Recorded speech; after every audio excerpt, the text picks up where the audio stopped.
At 2:17 in the morning, Maya Carter woke to the low growl of engines beyond her bedroom window. Not one engine. Several. She pulled back the curtain and saw headlights creeping down the dirt road that crossed her family's farm. 4 heavy trucks were moving toward the southern field, their tires crushing the grass beneath them. Maya threw on her jacket and ran outside. "Stop! This is private property!" Her voice vanished beneath the roar of diesel engines. The first truck reached the field and raised its metal bed. A dark, steaming mass slid onto the ground with a wet crash. Then the second truck unloaded. Then the third. Within seconds, the air changed.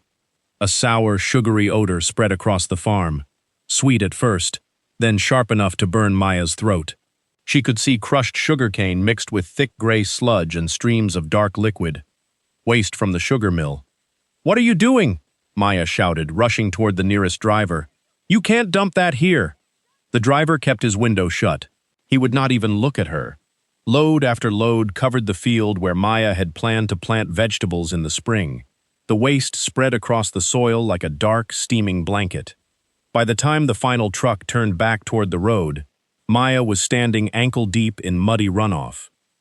She pulled out her phone and recorded everything. The license plates, the trucks, the piles, and the fading taillights. Her hands trembled, but she did not stop filming. That field was more than a piece of land. It was the last part of the Carter family farm. Her grandfather had worked it for decades. Her father had refused to sell it, even when debts began closing in. Now Maya was its only owner, and someone clearly wanted her gone. As dawn approached, the waste continued to steam in the cold air. Thick liquid slowly moved toward the irrigation ditch. Maya stood at the edge of the field, staring at what looked like the destruction of everything she had fought to protect. She did not know who had ordered the dumping. She did not know whether the soil could recover. But she knew one thing. The trucks had come in darkness because they believed she would be afraid. They believed she would give up. They had no idea that the waste they had dumped onto her farm would become the foundation of something that would later leave the entire town speechless. By sunrise, nearly everyone in Bryan County had heard about the trucks. Some people came to watch from the road. Others slowed their cars as they passed, staring at the dark piles spread across Maya Carter's southern field. Few stopped to help. Most had already decided what the dumping meant. Maya had failed. To them, she was still the young woman who had left town for college and returned after her father died. She had inherited land, debt, broken equipment, and a farmhouse that needed more repairs than she could afford. They saw a grieving daughter trying to hold on to something she did not understand. At the feed store, men twice her age had laughed when she asked about restoring the exhausted soil. At the bank, a loan officer had advised her to sell before the property lost more value. Even some neighbors told her that farming was no place for a black woman alone, especially one without money, hired workers, or political connections. Maya heard every word, but she stayed. Each morning, she repaired fences before breakfast. She studied soil reports at night and learned to fix old machinery from manuals her father had kept in the barn. She sold preserves at weekend markets, cleaned houses in town, and used every extra dollar to keep the farm alive. The southern field mattered most. It was where her grandfather had once grown cane, beans, and sweet potatoes. Her father used to say the soil there remembered every hand that had cared for it. Maya wanted to bring it back. That was why the dumping felt personal. Someone had not simply chosen an empty field. They had chosen the heart of her family's land. Near midday, a black pickup stopped beside the road. Inside sat Vernon Hale, a local land broker who had tried 3 times to buy the farm. He lowered his window and looked toward the steaming waste. "Terrible shame," he called. "This place may not be worth saving now." Maya met his eyes. "Then why do you still want it?" For a moment, Vernon said nothing. Then he smiled, raised the window, and drove away. Maya watched the truck disappear beyond the trees. That exchange told her more than any rumor could. The people who underestimated her believed she was isolated, inexperienced, and desperate. What they did not understand was that desperation had already taught Maya how to survive with almost nothing. And now, Standing before a field everyone else considered ruined, she began to suspect that the same skill might help her see value where no one else bothered to look. By the third day, the smell had reached the highway. It hung over the farm like a heavy cloud, sweet, rotten, and acidic all at once. Drivers rolled up their windows as they passed.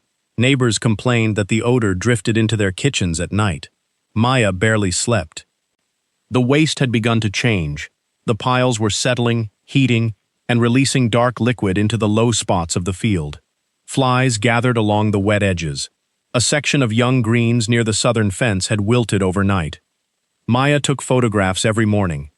She marked the spreading runoff with wooden stakes. She collected samples in clean jars. She wrote down the temperature of the piles and the direction of the wind. She did not know yet whether the material was poisoning the soil, but she knew she would need proof. When she called the county office, she was transferred 4 times. One official told her to contact the mill. The mill told her the material was agricultural byproduct. Another official said an inspector might visit the following week. Might? Maya asked. That is the earliest opening. By then, the runoff had reached the irrigation ditch. Maya walked the ditch line in rubber boots and found a thin black film collecting on the surface. She followed it until it disappeared beneath a rusted culvert. The sight tightened something in her chest. That water connected to the lower pasture. If the contamination spread, she could lose more than one field. That afternoon, Vernon Hale returned. This time, he did not get out of his truck. You should think seriously about selling, he said through the open window, before cleanup costs bury you. Maya stared at him. You seem very informed about my costs. His expression hardened. I am trying to help. No, Maya said. You are waiting for me to break. Vernon drove away without answering. As evening fell, steam rose from the largest pile. Maya stood several feet away and held her hand near its surface. The heat was unmistakable. The material was not dead. It was breaking down. That realization did not make the danger disappear. The waste could still damage roots, deplete oxygen, carry contaminants, or become even more acidic as it fermented. But for the first time, Maya saw something beyond destruction. She saw a process. The next morning, while checking one of the smaller piles, she noticed a patch where the odor was weaker. The surface there was drier and covered with pale strands. She knelt and pulled back the fibrous cane. Beneath it, the soil was warm, dark, and unexpectedly moist. For the first time since the trucks arrived, Maya did not step back. She leaned closer. Maya returned to the same spot with a shovel, a thermometer, and 2 empty jars. The pale strands beneath the sugarcane waste had spread farther than she first realized. They threaded through the damp fibers like tiny white roots, binding the material into soft clumps. She pressed the thermometer into the pile. The center was hot, but a few inches below, near the soil, the temperature was lower and more stable. The earth there was moist, dark, and loose enough to crumble between her fingers. Maya had expected the ground to be sour and lifeless. Instead, she found movement. A small beetle disappeared beneath the surface. Then she saw an earthworm curl away from the light. She sat back on her heels. The waste was still dangerous in its raw state. The heat could damage roots. The runoff could spread. The material might contain substances she had not yet identified. But beneath the pile, something was already trying to transform it. Maya collected samples from 3 depths and sealed them in separate jars. She labeled each one with the date, location, temperature, and smell. That afternoon, she drove to the public library and searched for information on sugar mill residues.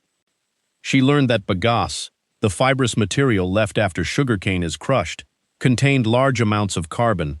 On its own, it could break down slowly and temporarily tie up nutrients. Mixed carelessly with wet sludge, it could ferment, overheat, and become harmful. But under controlled conditions, carbon-rich plant waste could become compost. The white threads might be fungal growth helping break apart the tough fibers.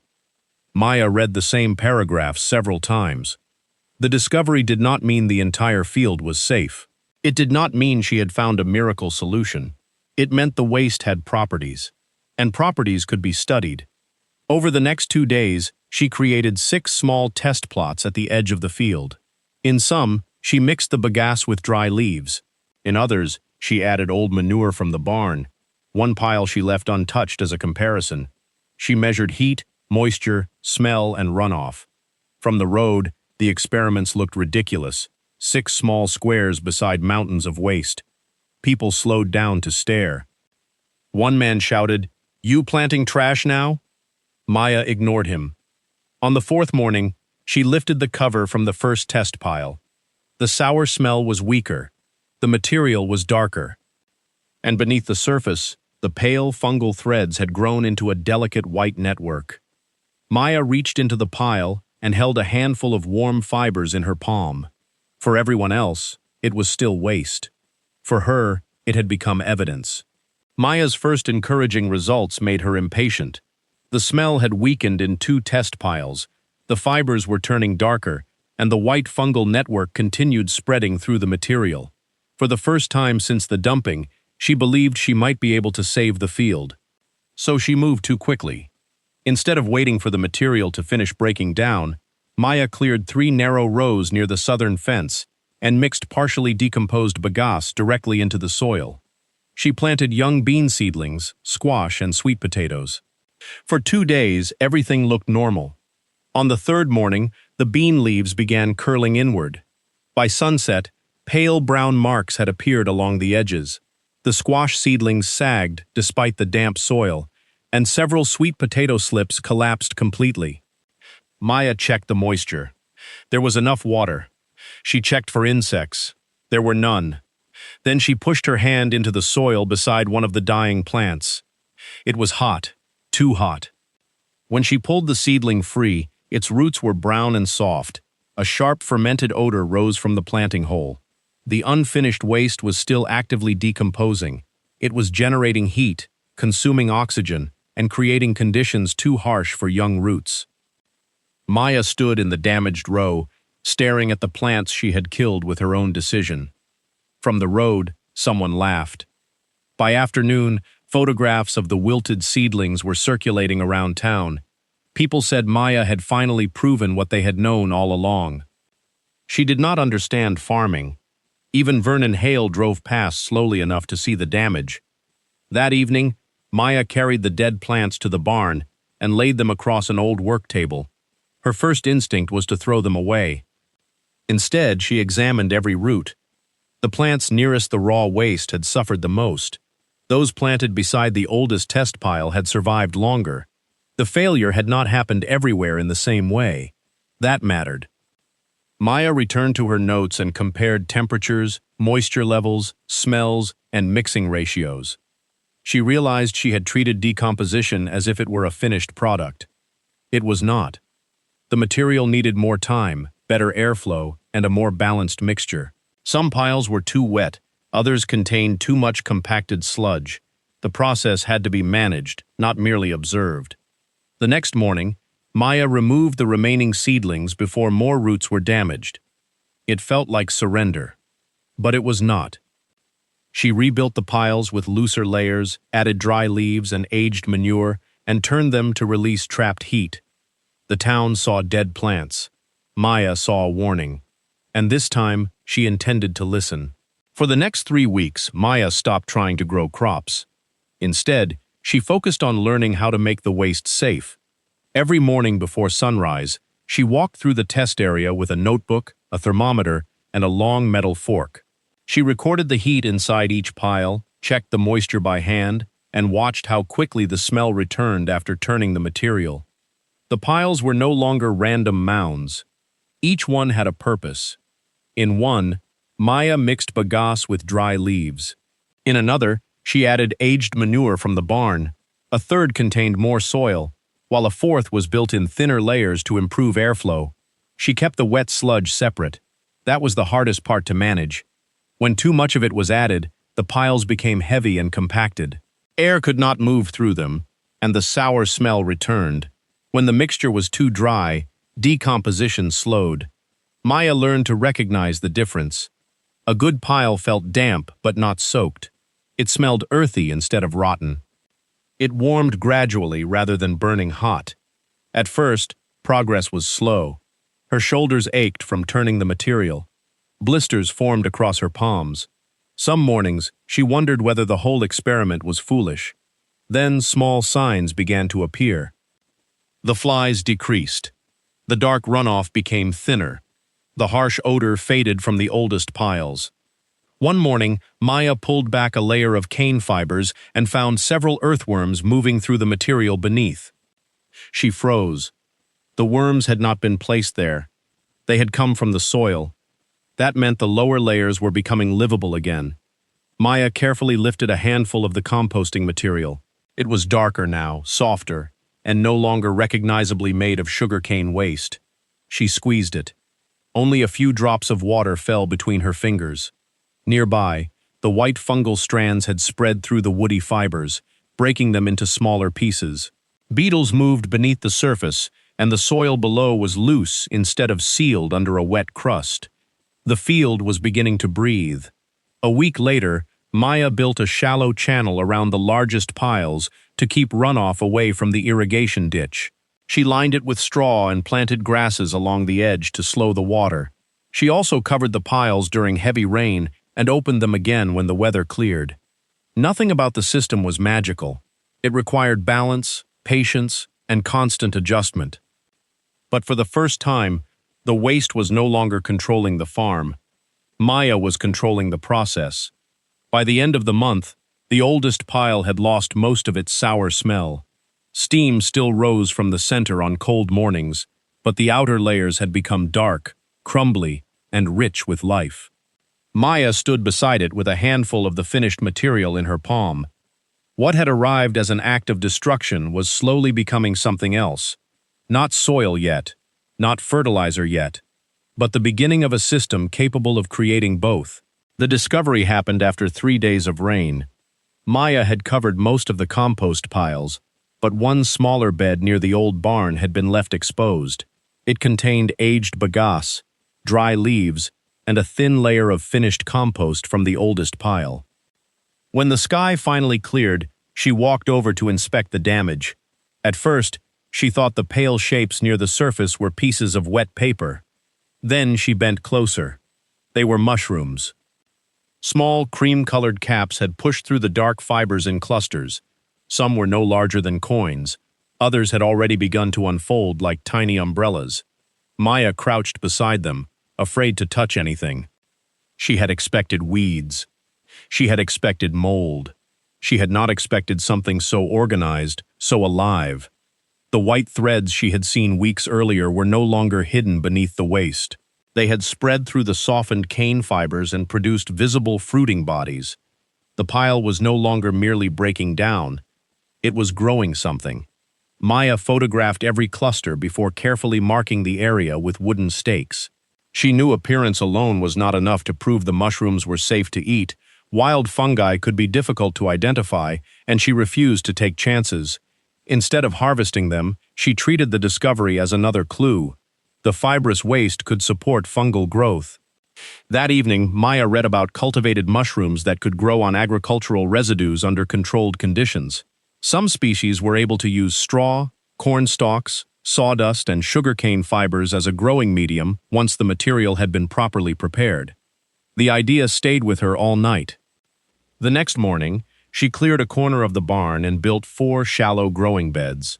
She used only the most stable, well-aged fibers and kept the wild mushrooms separate. Then she ordered a small amount of commercially produced mushroom spawn from a regional supplier. Her first attempt failed. One bed became too wet. Another overheated. Green mold appeared along the edge of a third. But the fourth remained clean. For nearly 2 weeks, nothing visible happened. Then the white network began spreading through the prepared bagasse. Maya monitored humidity, temperature, and airflow with the same discipline she had used on the compost piles. This time, she did not rush. One cool morning, she opened the barn door and stopped. Dozens of pale mushroom clusters had emerged across the bed. They rose from the sugarcane fibers in layered shelves, clean and firm, filling the room with a faint, earthy smell. Maya touched one carefully. It was real. The waste that had been dumped to bury her farm had produced its first marketable crop. Not from the soil, from the waste itself. And when the first photograph reached town, people who had laughed at her experiments began driving past the farm much more slowly. Maya's first mushroom harvest was small. She packed the cleanest clusters into 6 wooden crates and carried them to the Saturday market. Some customers hesitated when they heard the mushrooms had been grown on processed sugarcane fibers. Others leaned closer with curiosity. By noon, every crate was empty. A restaurant owner placed an order for the following week. Then a grocer asked whether Maya could supply him regularly. The money was not enough to save the farm, but it proved the system could produce something valuable. Maya used the spent mushroom material to prepare new planting beds in the southern field. By then, the fibers were darker, softer, and far more stable than the waste dumped there months earlier. She mixed the material into narrow strips of soil and waited. This time, she tested before planting. The temperature remained steady. The sour odor did not return. Earthworms moved freely through the beds. Only then did Maya plant sweet potatoes, squash, and beans. The first green shoots appeared within days. Maya refused to celebrate too early. She checked the roots, watched the leaves, and measured the moisture after every rain. Weeks passed, and the plants continued growing. The sweet potato vines spread across the ground in thick green mats. Squash leaves widened until they covered the dark soil. Bean plants climbed their supports and filled with pale blossoms. People began stopping along the road. At first, they stayed inside their vehicles. Then they stepped out to take photographs. The same field that had once been covered in steaming waste was now divided into rows of vegetables, composting beds, and mushroom-growing areas. Even the smell had changed. The sour odor was gone. In its place came the scent of damp soil, leaves, and growing plants. One afternoon, Vernon Hale arrived in his black pickup. He stood beside the fence and stared at the southern field. "I heard you are selling mushrooms now," he said. "And vegetables soon," Maya replied. Vernon looked toward the vines spreading across the land. "The mill waste improved your soil?" "No," Maya said. "The waste nearly destroyed it." She lifted a handful of dark compost. What changed the soil was learning how to handle what they left behind. Vernon had no answer. At harvest, Maya invited several local families to the farm. Children pulled sweet potatoes from the earth, while their parents filled baskets with squash and beans. The largest sweet potato weighed more than any Maya had grown before. Someone held it up, and the crowd erupted in applause. Maya looked across the field at the people who had once expected her to fail.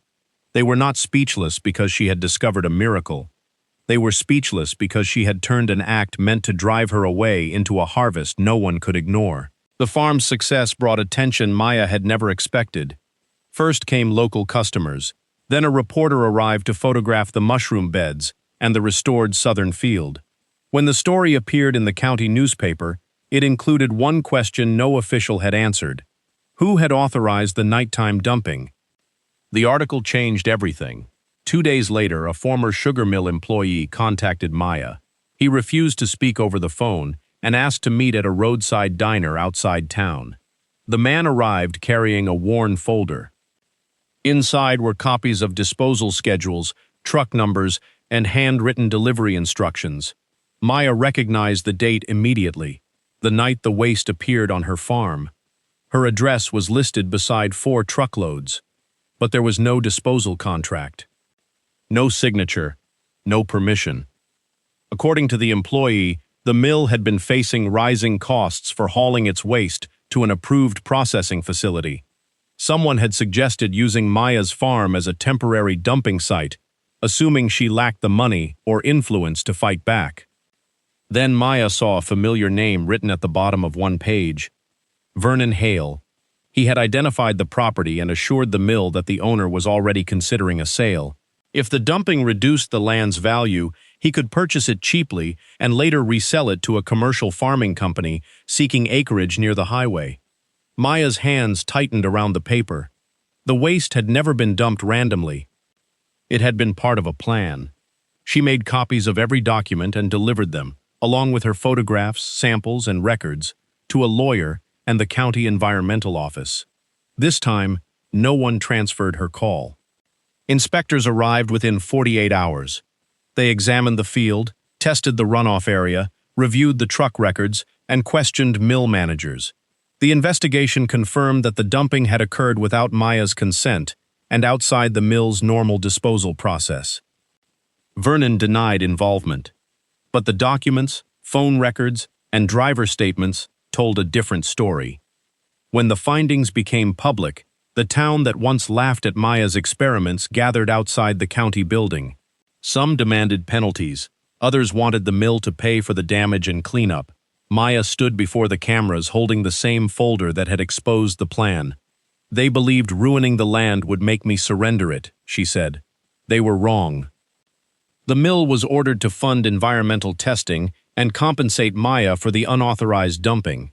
Vernon's proposed land deal collapsed, and his business became the subject of a separate investigation.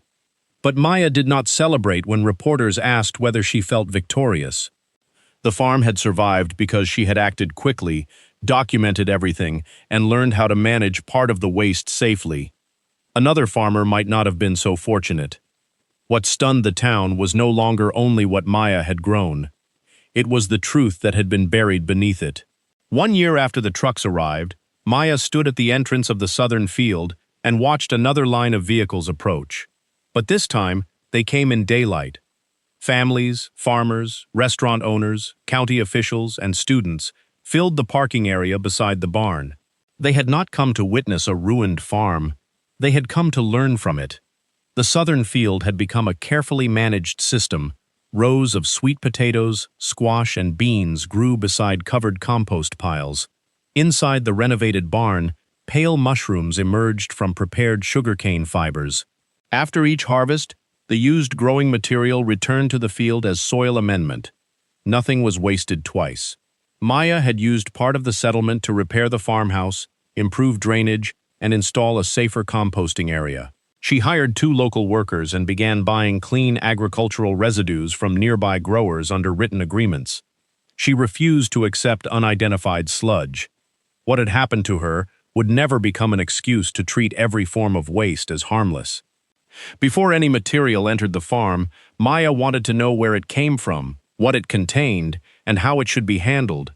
Her business grew slowly. The mushrooms went to local restaurants. Vegetables were sold at the weekend market. Finished compost was offered to nearby farms and community gardens. But the most important change could not be measured in sales. People who had once passed Maya's farm without stopping now came to ask questions. How long did the fibers need to age? Why did one pile smell earthy while another turned sour? Could crop residues be reused without damaging the soil? Maya answered carefully. She never called what she had done a miracle. She explained that the original dumping had been dangerous and illegal. The material had required testing, separation, controlled treatment, and months of work. Her success did not erase the harm. It proved only that knowledge could recover value from what negligence had left behind. Near sunset, Maya led the visitors to the place where the largest pile had once stood. Children knelt among the vines and lifted sweet potatoes from the dark soil. Their parents watched as workers carried baskets toward the barn. An older farmer who had once laughed at Maya removed his hat. "I was wrong about you," he said. Maya looked across the field. "You were wrong about the land, too." That evening, after the final visitors left, she walked alone between the rows.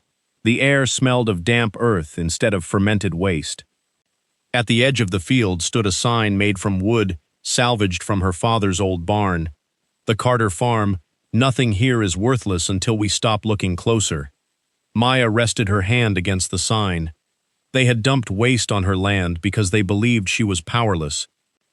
Instead, they gave her a problem she learned to understand, a system she built with her own hands, and a truth the town could no longer ignore. They had seen a farm ready to be buried. Maya had seen something beneath it, still capable of growing.